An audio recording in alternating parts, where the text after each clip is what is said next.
You know, I've never been one to take cancel culture all that seriously, but once I saw it trying to be done to Joji just earlier this year, I had to burst out laughing and no longer take them with any grain of validation. Hello everybody, welcome back to the Music Gauntlet channel. I hope you all are having a wonderful day so far, and today we are going to be talking about the latest album from singer-songwriter George Miller, aka Sushi Trash, aka Joji. When it comes to talking about Joji, it's hard not to bring up his past shenanigans that arguably put him on the radar. No, I'm not talking about his early works as a musician, rather his works as a, internet personality, let's say.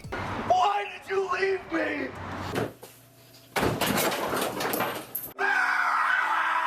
Skibbity boop bop, skibbity babe. Whether acting as his grotesque alternate ego Filthy Frank or being his own handicapped sidekick Pink Guy, Miller was known for his outlandish behavior in videos that went beyond the label of shock value. Now, don't think for a second I'm shaming him for doing this. I'm actually thoroughly impressed he was able to mold a fan base out of humor that would be banned within seconds if uploaded to YouTube today. Even for 2011 humor, it was on the far spectrum of edgy. I'm not bringing his past up for any other reason other than just showcasing how far he's come. I mean, let's take a step back and think about it. Had he decided to not jump the YouTube ship, he would be severely struggling to make a living in today's restrictive climate. Moving on to musical celebrity in that scenario was a no-brainer. Letting go of Filthy Frank meant a full acceptance into the role of Joji, not based on a character, but Miller as a person. Over the years of making small musical ventures on the side of Filthy Frank TV, Miller would catch the attention of 88 Rising, a label known for representing Asian American artists such as Rich Brian and Keith Ape. And before we knew it, the controversy-inducing Filthy Frank was replaced with the more surreal Joji upon the release of his debut project in November of 2017, In Tongues. Now, to me, this was a solid project, but also the near definition of room for improvement. Joji had the charming vocals and atmospheric production to warrant a turn of the head, but his early songwriting never delved into any interesting topics. A lot of critics, including myself, of In Tongues involved the attitude of, this isn't great, but it has the potential to be. And since that 2017 debut, it seems like Joji has taken those reactions to heart, marking noticeable improvements on his follow-up 2018 release, Ballads 1. Joji finding his footing more as a songwriter and with assisted production from Clams Casino and Patrick Wimberly, the project came out strong, framed as an angelic nightmare from the artist's perspective.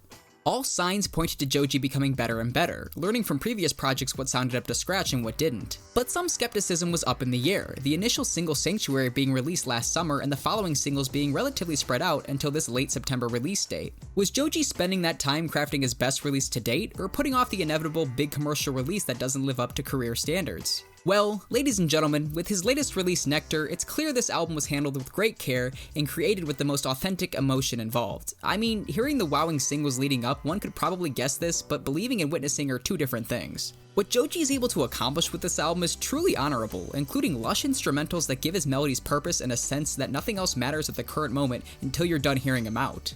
The moody, atmospheric sound he's previously been toying with finds its full fruition on Nectar, acting as a canvas to fully capture the passion conveyed. This album touches on themes of heartbreak and loneliness, mainly from the perspective of somebody that's a technical celebrity. In trying to decipher if any authenticity can be found in his current lifestyle, he often finds himself wondering how much authenticity he still possesses. Yeah, really giving off those sad boy vibes. I really like how this album fits together based on these themes, instead of in the past where the purpose seemed to be exhibiting Joji's talents more so than anything else. Not necessarily a bad thing, but failing to aid in the natural flow and progression of those releases. It's impeccable hearing how Joji balances his wit and humor on this with deep moments not just given with his presence, but from the production as well. He's not so detached that he can't look at melodramatic issues objectively, but he tackles them with truthfulness so much so that you can't help but be invested.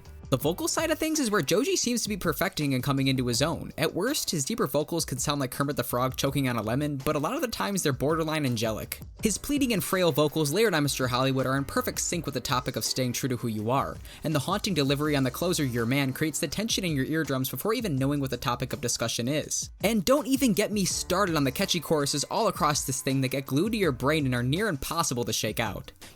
Gimme love, gimme love, gimme love, gimme love when I'm gone. I'm sorry, I just had that stuck on my head for days now. I had to let that out. The hooks are not all hits, but when they are, it is nothing shy of infectious. The hiccups are often far and in between, making sure for the most part that at least the hook can be something the average listener will take away from this. So yeah, I think it's time we talked about the hook, line, and sinker of this whole display. I cannot stress enough how absolutely gorgeous some of these instrumentals sound. He's masterfully combined his more lo-fi sound with even more rich production for a hybrid that boasts the best of both worlds.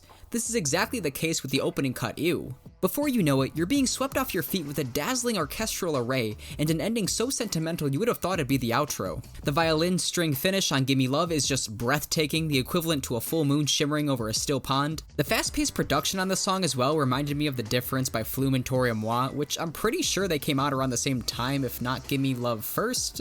Either way, not a negative, just wanted to point that out. The track Run still comes out to be one of my favorite songs off the project. The guitar build-up with the whole immersion into the rock sound for that truly dramatic feel is just unmatched and gets me every time. And I don't know what it is about the first time I heard Sanctuary, but it did not hit this hard for me before. Maybe the album context shifted my perspective, but hearing it here for some reason is beautiful, wonderful, magical, and I can't get that chorus out of my head either. Every time I hear it, I genuinely get the goosies. I'm getting goosies over here. I'm getting goosies. I am.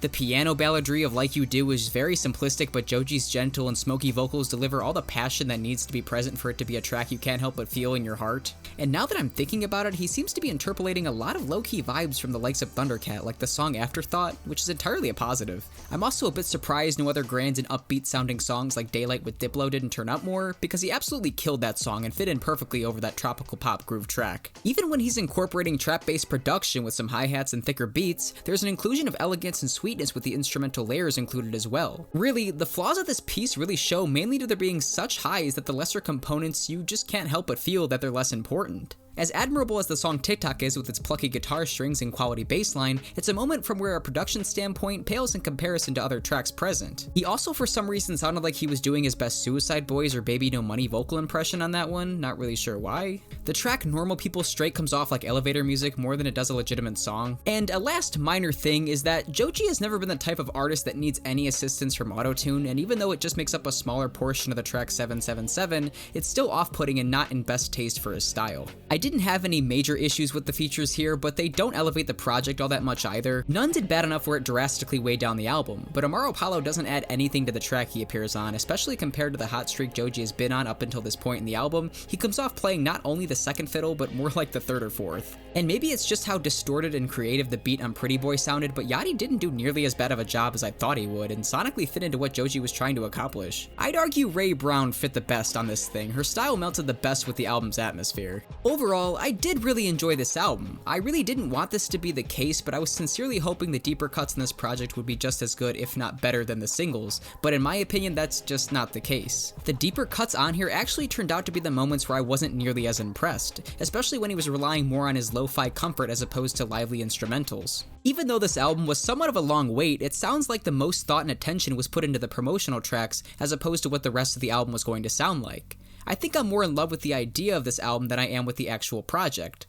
By that I mean I love hearing that Joji is evolving for the better and making hands down some of the best music he's ever released, but this album just didn't hit as hard as I thought it would. There are a bunch of standout moments and overall makes for a great listen, but it's also alluding to something even bigger. Joji took it a step up, but from here I want to see what that true potential can unlock in his artistry. Ironically, this reminds me a lot of Rich Brian's The Sailor. At first glance it seems like this could be an album of the year contender, but then once you actually start to dive into the project there are a handful of beautiful moments. Overall it's more cohesive and clean than their previous works, but it's still missing a little something extra to push it even further into amazing territory. I was initially let down by Nectar because I was going into it thinking it was going to be one of the best projects of the year, but if I don't apply that pressure to an artist that probably wasn't trying to make that happen in the first place, this comes out being an extremely well-composed album with songs that blow a lot of music other artists are releasing out of the water.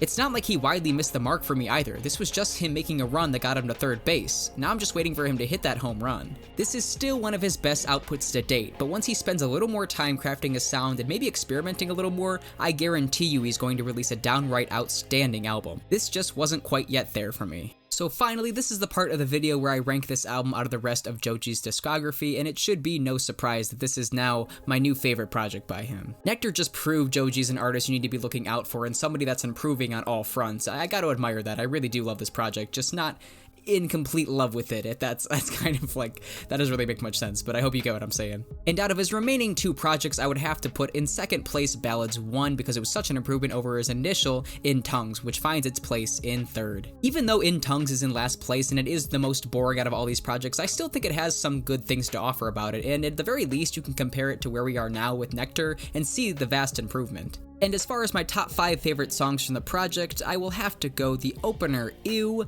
and then Daylight, Gimme Love, Run, and Sanctuary. Oh, I just realized my favorite songs off of here for the most part are all singles, which isn't a bad thing. I just, you hope going into an album that the deeper cuts are gonna, the actual album in and of itself is gonna impress you, but my favorite songs were the singles, fight me. And that is going to do it. Thank you guys so much for watching all the way into the end. If you made it all the way into the end, I truly appreciate it. What did you guys think about this latest Joji album? Do you think it's one of his worst albums, still his best album that I think it is? Let me know in the comment section. You can also follow me on Instagram and Twitter, and we can talk about it there. This is all based on my opinion, so let's talk about it. I'd love to know your opinions as well.